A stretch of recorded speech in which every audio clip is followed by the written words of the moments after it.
Iya, halo.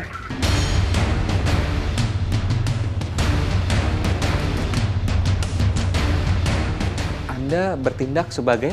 Bupati atau Kapolres. Contohkan Anda sebagai Kapolres misalnya. Halo, selamat siang dengan Pak Kapolres Brebes. Ya, betul saya sendiri.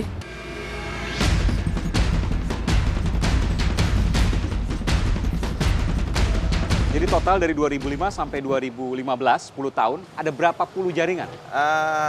Mungkin ratusan kali ya. Ratusan jaringan? Jadi berapa datang? Biasanya 3 juta, 4 juta. Maksimal Cuma paling tinggi 7 juta. 7 juta?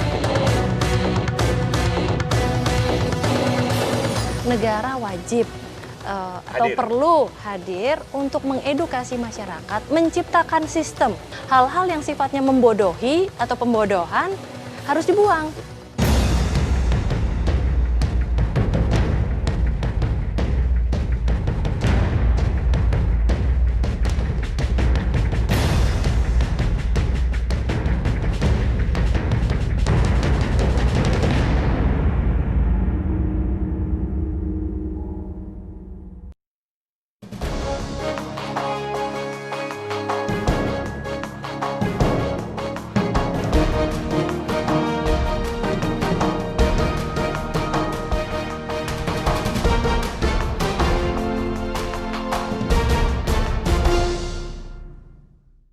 Tipu muslihat mata pencariannya, ratusan orang korbannya, miliaran rupiah omsetnya, mobil mentereng, motor mahal, rumah mewah, hasil kerja haram, semua disimpan di kampungnya.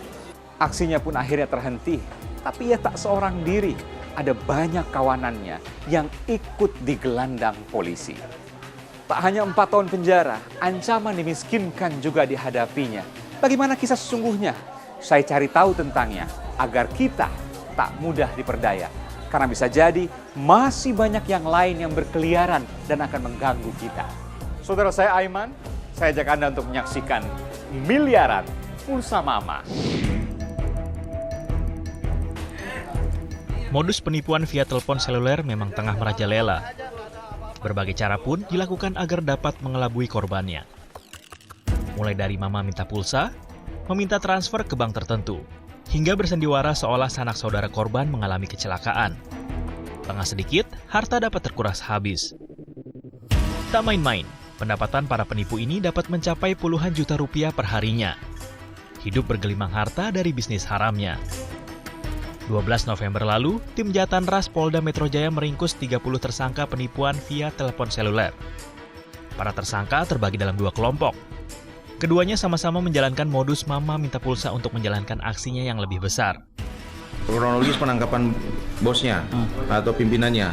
Pimpinan ini kita berkembang dari kasus sebelumnya sindikat yang kita tangkap pada hari Sabtu minggu lalu. Itu sejumlah 5 orang di daerah Lembang. Kemudian berkembang bahwa mereka mendapat persentase atau persentasenya itu hasil kejahatan itu dibagi 35% untuk mereka, 65% ditransfer kepada pimpinan kelompoknya. Pimpinan kelompoknya ini ya kita amankan 2 hari yang lalu di wilayah di Jalan Trans Sulawesi di wilayah Polres Malili, Provinsi Sulawesi Selatan. Kelompok pertama dari Sidrap, Sulawesi Selatan. Sebagai modal awal untuk menghubungi korban-korbannya, mereka memakai modus mama minta pulsa.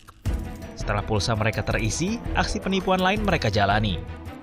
Tak tanggung-tanggung, mangsanya para petinggi perusahaan. Modus kelompok Sidrap mendekati para petinggi perusahaan dengan mengiming-imingi perusahaan akan memenangkan proyek lelang. Kelompok Sidrap kemudian meminta uang untuk ditransfer sebagai syarat perusahaan memenangkan proyek lelang. Atas aksi kejahatannya, mereka mampu mendapat uang 10 hingga 20 juta per perusahaan. Modus serupa tapi tak sama dijalankan oleh kelompok Wajo, Sulawesi Selatan. Setelah mendapat pulsa lewat modus mama minta pulsa, kelompok ini akan menyebar pesan singkat yang isinya meminta transfer ke nomor rekening tertentu. Korban yang tengah lengah akan mempercayai dan mentransfer sejumlah uang. Dari bisnis haram ini, kelompok Wajo sedikitnya memperoleh pendapatan 7 juta rupiah per hari. Maraknya fenomena modus mama minta pulsa pun mencuri perhatian bagi kalangan masyarakat. Sebagian menanggapinya sebagai bahan guyonan. Walau tak jarang masih banyak korban yang terperangkap. Namun yang tak pasti, perjalanan dua sindikat penipuan modus mama minta pulsa kini sudah berakhir. Bukan berakhir dengan sang mama benar-benar di dalam penjara, melainkan sang papa. Dan saudara, saya sudah bersama dengan salah satu tersangka utama juga kasus penipuan lewat SMS dan telepon. Tapi karena permintaannya, saya harus menghormati identitas yang bersangkutan saya samarkan. Bapak gimana caranya bisa menipu pejabat? Bisa menipu bos-bos perusahaan? Betul ya, ditipu Betul, pejabat, bos-bos betul, perusahaan? iya. Kita satu persatu, pejabat dulu bagaimana? Kalau pejabat nggak menipu, hanya mencatut namanya pejabat. Mencatat namanya? Mencatat nama pejabat. Jadi yang dari catut nama itu kemudian Anda menipu terhadap bos-bos perusahaan? Manajer-manajer perusahaan yang ada di wilayahnya. Kayak misalnya Bupati atau Kapolres. Bupati atau Kapolres? Atau Kepala Dinas daerah. Atau Kepala Dinas? Iya, iya. Contohkan Anda sebagai Kapolres misalnya? Kapolres itu Gimana? jadi kita menelpon ke manajer salah satu perusahaan yang ada di daerah itu, misalnya perkebunan karet misalnya Pak ya. Jadi sebelum manajer perusahaan itu menelpon Bapak, teman Bapak telah menghubungi manajer perusahaan itu untuk menghubungi seorang Kapolres yang ternyata Kapolres itu adalah Bapak. Betul. Saya contohkan. Bisa, silakan. Halo, selamat siang dengan Pak Kapolres Brebes. Ya, betul, saya sendiri. Saya diminta telepon Bapak, ada apa Pak ya? Oh, Bapak Pak Set dari manajer perusahaan ini, Pak ya? Betul? Oh iya, apa kabar Pak Set hari ini? Baik Pak, baik. Oh iya, semoga sehat-sehat aja Pak ya. Lagi di mana nih Pak Set sekarang? Saya di kantor Pak, sedang di Oh, di ruangan. kantor. Oh iya. Pak Set, ada sesuatu nih ingin saya sampaikan, tapi mungkin by phone aja barangkali saya ngomongnya. Ya gimana Pak? Pak Set, kebetulan kita ini kan di Polres mau kedatangan tamu dari Polda. Jadi kalau berkenan, tapi ini bukan paksaan atau bukan semacam suatu mempergunakan jabatan. Jadi ya, kalau berkenan saya harapkan bisa memberikan bantuan sekedarnya, seikhlasnya. Seperti itu. Seperti itu. Ya. Dan kemudian berapa lama setelah itu? Setelah itu ada prokuror lagi, dia nanya lagi. Kira-kira berapa Pak? Saya nggak bisa tentukan, namanya bantuan itu kan relatif. Oh, dia nanya? Iya, nanya bisa berapa? Oh iya Pak, baik, nanti saya sampaikan kepada manajemen. Biasanya berapa yang biasa mereka kasih? Ya paling banyak 10 Pak, sampai 15. 10-15 juta? Iya, kadang ada 5 juta, kadang 3 juta. Tergantung dari kebutuhan perusahaan itu. Dan siapa yang memberikan nomor rekening itu? Saya sendiri yang memberikan Pada perusahaan. saat menelpon itu? Iya, jadi pada saat itu dari manajer perusahaan menanya, gimana Pak mekanismenya? Oh iya, minta tolong aja dimasukkan ke rekening bendahara saya, bendahara Polres. Namanya apa? Nanti saya SMS nomor rekeningnya, tolong kalau sudah dikirim, direkonfirm kembali ke saya. Seperti itu Pak. Dan mereka menelpon kembali akhirnya? Kalau udah dikirim pasti nelfon, kalau enggak dimaki-maki. Kalau ketahuan sudah Anda melakukan penipuan, lalu apa yang dilakukan?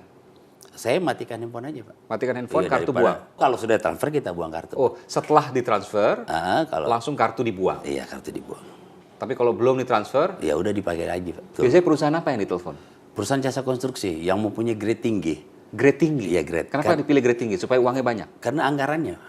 Oh, anggarannya besar? Iya. Dan kemudian Bupati itu menawarkan proyek? Ya, menawarkan proyek kepada perusahaan kayak misalnya saya di suatu contoh ini untuk Bupati Brebes, mohon maaf dengan Kapolres, ini hanya contoh saja. Bupati Brebes menghubungi perusahaan yang ada di dekat Brebes.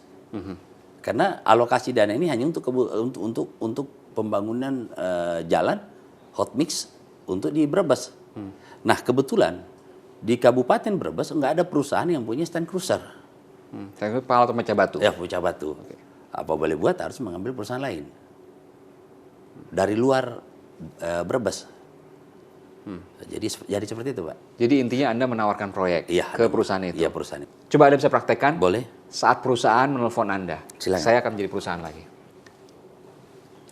Halo, selamat siang. Selamat siang. Dengan Pak Bupati ini. Iya, betul, saya sendiri. Saya diminta telepon Bapak, ada apa Pak? Oh, dengan Pak Hengki dari PT ABC gitu. Betul Pak. Oh iya, Saya. Pak Hengki. Pak Hengki gimana? Proyeknya sekarang masih berjalan atau Ya. sudah nggak ada lagi? Ada sedikit-sedikit Pak. Oh gitu. Ini ada proyek baru nih Pak Hengki. Kebetulan sebenarnya saya selalu berkeinginan untuk membagi rata kepada perusahaan lokal. Tapi berhubung karena perusahaan di sini nggak memenuhi persyaratan yang disyaratkan untuk mengikuti lelang. Jadi saya laporan dari Kepala Dinas PU Bina Marga bahwa Pak Hengki lah yang perusahaan Pak Hengki yang bisa. Jadi saya harapkan Pak Hengki bisa datang ke sini membawa berkas ya pada saat pelelangan nanti. Oh, jadi perusahaan saya dijamin bisa ikut proyek ini, Pak? Bisa mengambil proyek ini? Insya Allah, karena itu persyaratan. Saya kan tahu bahwa perusahaan Pak Hengki punya stand cruiser, pemecah batu. Nah itu dibutuhkan. Oke. Jadi itu merupakan persyaratan. Cuma barangkali begini Pak Hengki, proyek ini kan bukan proyek APBD tingkat 2. Ya, ini maaf ini Pak Hengki kalau kita belak-belakan aja jauh-jauhan aja ngomong. Gimana tuh Pak? Ini proyek yang anggaran biaya tambahan dari Jakarta. Jadi tentu banyak pengurusan-pengurusan sebelumnya sehingga proyek ini bisa kita bawa ke Brebes. Sekali lagi kepada Bupati Brebes dengan Kapolres, saya mohon maaf ini hanya contoh saja, hanya sampel. Iya, iya. Dan setelah itu Pak Hengki, saya mau ke Jakarta lagi, ya. Jadi kalau berkenan Pak Hengki dibantu-bantulah buat tiket, transportasi dan akomodasi. Berapa yang Bapak minta? Ya transportasi akomodasi aja. Bisa sebutkan angka, Pak? Kalau sebutkan angka, wah Kak. Pagi aja lah, hitung-hitung aja. Kalau dari Brebes ke Jakarta, misalnya kita harus ke Semarang dulu, baru naik pesawat ya dan sebagainya kan.